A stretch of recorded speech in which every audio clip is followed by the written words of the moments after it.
નળ દમયંતીની કથા સાંભળીશું.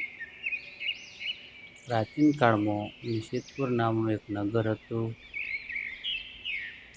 તે નગરનો રાજા નળ હતો. તે પ્રજાને અતિ લોકપ્રિય રાજા હતો. તેને દમયંતી નામની એક રાણી હતી. રાજા અને રાણી બંને ખુશ રહેતા હતા. તેમનું રાજમહેલ નદી કિનારે આવેલો હતો. રાજા આખો દિવસ રાજકાજમાં વ્યસ્ત રહેતો અને સાંજે મહેલમાં પાછો ફરતો. એક દિવસની વાત છે, જ્યારે રાજા સવારની પ્રાતઃક્રિયા કરી અને રાજ્યના રાજપોશાક પહેરીને રાજદરબારમાં ગયો. ત્યારે રાણી રાજમહેલમાં એકલી હતી. તો રાણી દમયંતીએ ઝરૂખે બેઠી બેઠી નદી કિનારે રહેલા સૌંદર્યનો જોતી હતી. તો તેણે કેટલીક સ્ત્રીઓને જોઈ. હાથમાં પૂજાનો થાળ હતો, તે પૂજા કરતી હતી. રાણીને કુતૂહલ ઉત્પન્ન થયું એટલે રાણીએ દાસીને બોલાવી અને સ્ત્રીઓ પાસે મોકલી કે તમે શું કરો છો? તો દાસી સ્ત્રીઓ પાસે જાય છે અને બોલે છે કે તમે શું કરો છો? ત્યારે સ્ત્રીઓએ જવાબ આપ્યો કે અમે દશામાનું વ્રત લઈએ છીએ. આજે દશામાનો દિવસ છે. દાસી રાણી પાસે આવીને કહ્યું કે આજે દશામાનો દિવસ છે, એટલા માટે બધી સ્ત્રીઓ દશામાનું વ્રત કરે છે. રાણીને પણ ઈચ્છા થઈ, મારે પણ દશામાનું વ્રત કરવું છે. પાછી જા અને દશામાનો દોરો લઈ આવ. પેલી દાસી પાછી આવી અને સ્ત્રીઓને કહ્યું.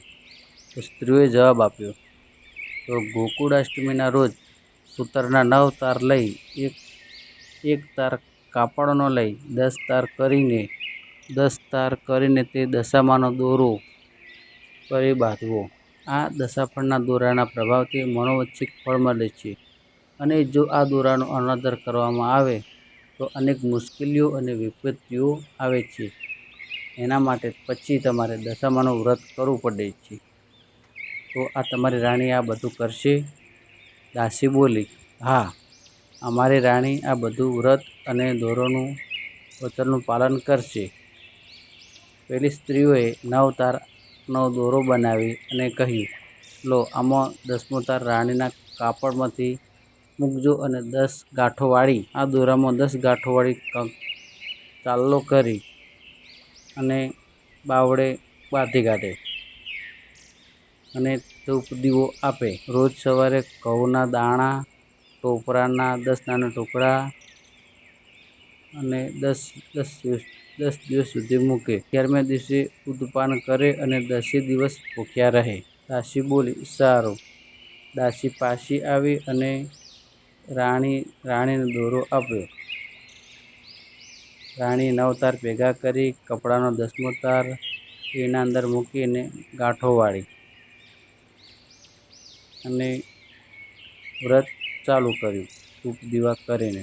આ બાજુ નળ રાજા રાજકાજમાંથી સાંજે ઘરે પરત ફરે છે. તો રાણી સોળે શણગાર સજીને બેઠા હોય છે. તેમાં શણગારમાં આ દોરો પણ દેખાય છે. તો રાજાએ પૂછ્યું, આ શાનો દોરો છે? રાણી દમયંતીએ કહ્યું, આ દશાફળનો દોરો છે. આનાથી આપણા ઉપર કોઈ વિપત્તિ આવશે નહીં. તો રાજાએ કહ્યું, આપણી પાસે ધન સંપત્તિ, સુખ સંપત્તિ બધું જ છે, તો દોરાની શું જરૂર છે? આમ કહી રાજાએ દોરાનું અપમાન કર્યું. તેથી રાજાની અવદશા શરૂ થઈ ગઈ. દશામાં ક્રોધિત થઈ ગયા. રાજાની સમૃદ્ધિ તરવા લાગી. રાજાના દેશમાં કાળ પડવા લાગ્યો. લોકો ભૂખે મરવા માંડ્યા. અને આ જોઈ બાજુના રાજાએ આ રાજ્ય પર ચડાઈ કરી અને તેનું રાજ્ય પડાવી લીધું. રાજાને બહાર કાઢી મૂક્યો. રાજાએ કહ્યું, આપણી દશા શરૂ થઈ ગઈ છે, ચાલો આપણે બીજા દેશ જતા રહીએ. એના સિવાય કોઈ ઉપાય નથી. બંને પરદેશ ચાલી નીકળ્યા.